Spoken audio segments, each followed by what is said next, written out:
బృహస్పతి కర్కాటక రాశిలోకి ప్రవేశిస్తున్నారు. దీని ప్రభావం ద్వాదశ రాశులపై పడుతుంది. మీ రాశిపై ఎలాంటి ప్రభావం ఉంటుందో చూడండి. నమస్కారం. ఆర్వీఆర్ టీవీకి స్వాగతం. జ్యోతిష శాస్త్రంలో అత్యంత కీలకమైన గ్రహ మార్పులకు సమయం ఆసన్నమైంది. జూన్ 2వ తేదీ నుంచి గురువు అంటే బృహస్పతి కర్కాటక రాశిలోకి ప్రవేశిస్తున్నారు. అలాగే రాశులపై శనిగ్రహ ప్రభావం కూడా కీలక మార్పులను తీసుకురాబోతుంది. ఈ అరుదైన గ్రహ సంచారాల ప్రభావం మేషరాశి నుంచి మీనరాశి వరకు వారి జీవితాలపై ఎలా ఉండబోతోంది? ఎవరికి అదృష్టం కలిసొస్తుంది? ఎవరు జాగ్రత్తగా ఉండాలి? ఉద్యోగం, వ్యాపారం, ధనం, ఆరోగ్యం, వివాహం, కుటుంబం ఏ రాశి వారికి ఎలా ఉండబోతోంది? ఇలాంటి ఆసక్తికరమైన అంశాలని ఈరోజు తెలుసుకుందాం. మనతో పాటు జ్యోతిష్య కేసరి శ్రీ చిర్రావూరి అనంత శర్మ గారు మనతో ఉన్నారు. గురువు గారిని అడిగి మరిన్ని విషయాలు తెలుసుకుందాం. నమస్కారం గురువు గారు. గురుగారు, జూన్ 2వ తారీఖున గురుడు కర్కాటక రాశిలోకి వస్తున్నాడు. అయితే మిథున రాశి వారికి దీనివల్ల ఎలాంటి ప్రభావం ఉంటుంది, ఎలాంటి పరిహారాలు చేసుకోవాలనేది చెప్పండి. గురుడు శుభగ్రహం. వాడు ద్వితీయ స్థానంలో ఉంటే అది సంపదకి సంబంధించింది, చేతిలో ఆడే డబ్బుకి సంబంధించింది స్థానం. ఆ గురుని యొక్క సంచారం అక్కడ ఉన్నందువలన చేతిలో ఆడే డబ్బు పుష్కలంగా ఉంటుంది, కావాల్సినంత డబ్బు వస్తూ ఉంటుంది, అవసరానికి తగినట్టుగా వస్తుంది గురుడు కాబట్టి. అలాగే ఆ రాశి రీత్యా చూసినట్లయితే మిథున రాశికి అధిపతి బుధుడు, వ్యాపారస్తుడు. ఇద్దరి మధ్యన మైత్రి తక్కువ, కానీ చేతిలో ఆడే డబ్బుని అందించడము అనే లక్షణం గురుల్లో ఉన్నందువలన తను ఉచ్చక్షేత్రంలో ఉన్నాడు కాబట్టి ఆ ప్రభావం యొక్క లక్షణం చేత విశేషంగా ఆర్థికపరమైన విషయాల్లో అనుకూలతను సాధిస్తారు అని చెప్పవచ్చు. అలాగే ఈ కర్కాటకానికి అధిపతి చంద్రుడు. చంద్రుడికి బుధుని యందు మైత్రి ఉంది. వ్యయస్థానానికి అధిపతి అయినప్పటికీ అక్కడ ఆ మైత్రి వలన అవసరానికి కావాల్సిన ఖర్చులు చేయడానికి తగిన సంపదను ఇవ్వడం అనే లక్షణాన్ని గురుడు చూపిస్తూ ఉన్నట్లయితే, అలాగే చంద్రుడు ఈ అనుకూలమైన ప్రభావాన్ని చూపించేవాడుగా బుధుడికి సహకరిస్తూ ఉంటాడు అన్నమాట. కాబట్టి ఈ రకమైన అనుకూలత మనం చెప్పుకోవచ్చు. అలాగే ఈ రాశికి అధిపతి అయిన, ద్వితీయ స్థానానికి అధిపతి అయిన చంద్రుడికి గురుడికి కూడా మైత్రి బాగుంది. ఆ కారణం చేత మనం విశేషమైన అనుకూలతలను చూడడానికి అవకాశం ఉంటుంది. అంతేకాకుండా ద్వితీయ స్థానం అనేది కుటుంబ స్థానము, వాక్ స్థానము అని కూడా చెబుతూ ఉంటాం. ఈ వాక్కుకి గౌరవం బాగుంటుంది. అంటే మనం ఎదుటివాళ్ళకి గౌరవం ఇస్తే మనకు గౌరవం వస్తుంది అని చెబుతూ ఉంటాం. మన మాట ఎదుటివాళ్ళు వినడం వేరు, మనం ఏదో పరస్పరం ఏదో మాట్లాడుకుంటున్నాము, అందులో పరస్పర గౌరవం పొందడం అనే విషయం వేరు. ఎవరికైనా ఒక మాట చెబితే వినేస్తూ ఉంటే ప్రశాంతంగా పనులు ముందరికి వెళ్ళిపోతూ ఉంటాయి. 1కి 10 సార్లు మనం గుర్తు చేయాల్సి వస్తూ ఉంటే ఇబ్బంది పడుతూ ఉంటాం. ఆ కారణం చేత ఈ గురుడు అనే స్థితి ఈ ద్వితీయ స్థానంలో ఉన్నందువలన అలా 1కి 10 సార్లు చెప్పవలసిన అవసరం లేకుండా చెప్పిన వెంటనే ఆయన చెప్పారు పని చేసేయాలి అని ముందరికి వెళ్ళే లక్షణం ఎదుటివాళ్ళలో మనకి విశేషంగా కనిపిస్తూ ఉంటుంది. అలాగే కుటుంబ స్థానం.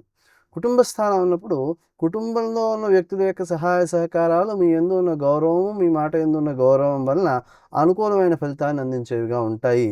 సహజంగా లౌకికంగా ఆలోచించినట్లయితే డబ్బు సమృద్ధిగా ఉండి సంపద తాను సంపాదించే వ్యక్తి యందు ఇంట్లో అందరూ కూడా గౌరవాన్ని చూపిస్తూనే ఉంటారు.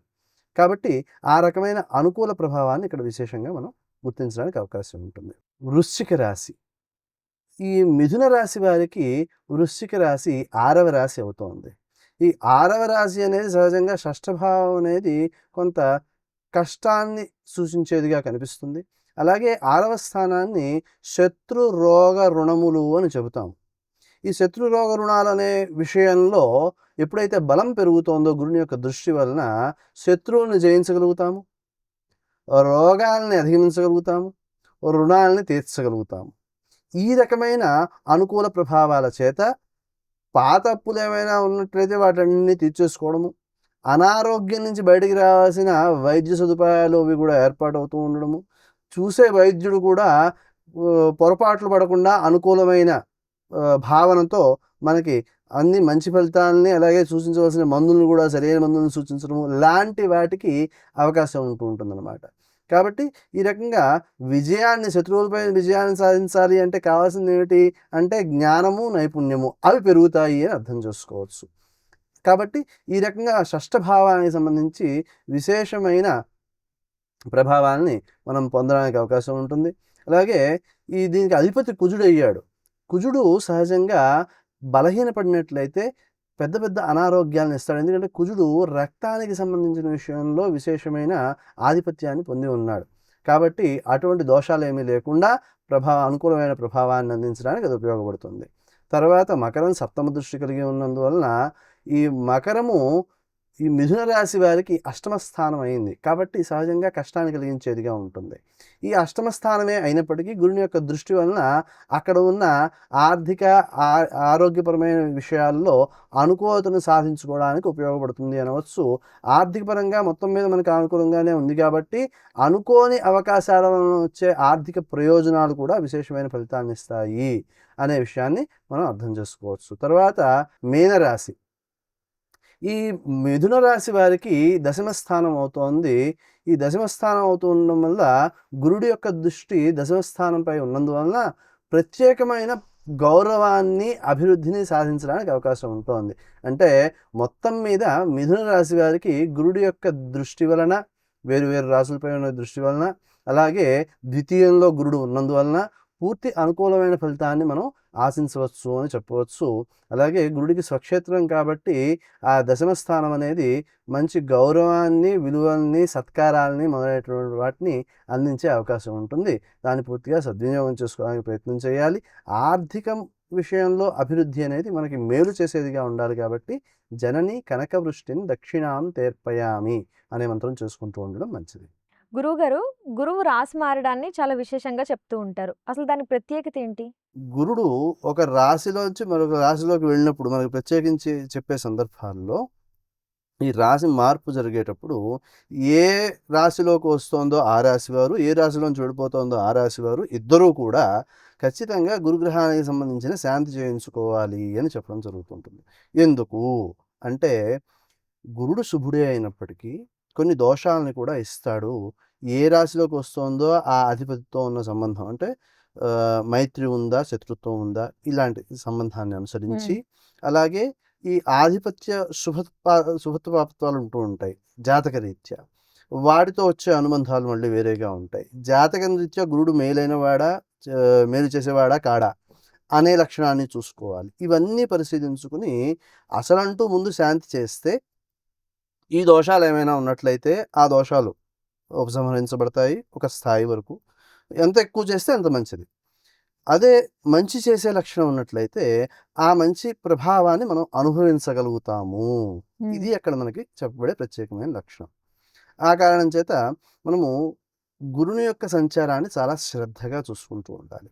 అదీకాక లౌకిక విషయాల కంటే ఆధ్యాత్మిక విషయాల యందు ఎక్కువ ఆసక్తి చూపించవలసిన అవసరము ఈ మార్పు అనే సందర్భంలో ప్రత్యేకించి చెబుతూ ఉంటారు. కాబట్టి ఈ గురుని యొక్క సంచారాన్ని ప్రత్యేకమైనదిగా మనం గుర్తించడం జరుగుతుంది జ్యోతిష శాస్త్రానుసారం.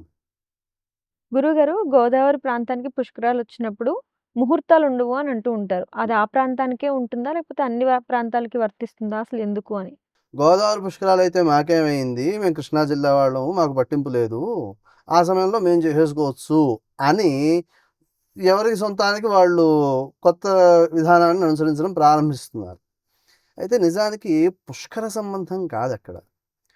ఒక రాశి నుంచి మరో రాశిలోకి ప్రవేశించినప్పుడు దానికి అనుబంధంగా వచ్చే, ఇప్పుడు మనకి కర్కాటకంలోకి యమునా పుష్కరాలు వస్తాయి. కర్కాటకంలో గురు ప్రవేశం వచ్చినప్పుడు, ఆ తర్వాత అక్టోబర్లో మళ్ళీ అక్కడి నుంచి మార్పు వచ్చినప్పుడేమో మనకి గోదావరి పుష్కరం ప్రారంభం అవుతుంది. అయితే ఈ మార్పు అనేది మనకి పుష్కరానికి అనుబంధంగా వస్తున్నది కాదు, మార్పు వలన పుష్కరం వస్తుంది. కాబట్టి గురుడు మారినప్పుడు, సింహరాశిలోకి మారినప్పుడు గోదావరి పుష్కరాలు వస్తాయి. ఆ సమయం సంవత్సరం అంతా కూడా మనకి ముహూర్తాలు ఉండవు అనేది అక్కడ చెప్పబడిన నియమం. ఇలా ముహూర్తాలు ఉండవు అని చెప్పి ఎప్పుడైతే నియమం చెబుతున్నారో, గురుడు సూర్యుని యొక్క రాశిలోకి ప్రవేశించినందువలన సూర్యునితో అనుబంధం ఎప్పుడైతే ఉంటుందో ఆ అనుబంధం వలన తన యొక్క బలాన్ని కోల్పోతాడు అని చెప్పడం. ఈ బలాన్ని కోల్పోతాడు కాబట్టి ఆ సమయంలో ముహూర్తాలు ఏమీ పెట్టుకోవడం మంచిది కాదు. గురుగారు, మిథున రాశికి సంబంధించి చాలా చక్కటి విషయాల్ని తెలియజేసినందుకు ధన్యవాదాలు. చూసారుగా, చిర్రావూరి అనంత శర్మ గారు గ్రహాల మార్పు గురించి చాలా చక్కగా వివరించారు. అలాగే మేషరాశి నుంచి మీనరాశి వరకు ప్లేలిస్ట్లో వీడియోలు మీకోసం ఉంచాం, వాటిని చూడండి. మరిన్ని ఆధ్యాత్మిక విషయాల కోసం ఆర్వీఆర్ టీవీని సబ్స్క్రైబ్ చేసుకోండి. నమస్కారం.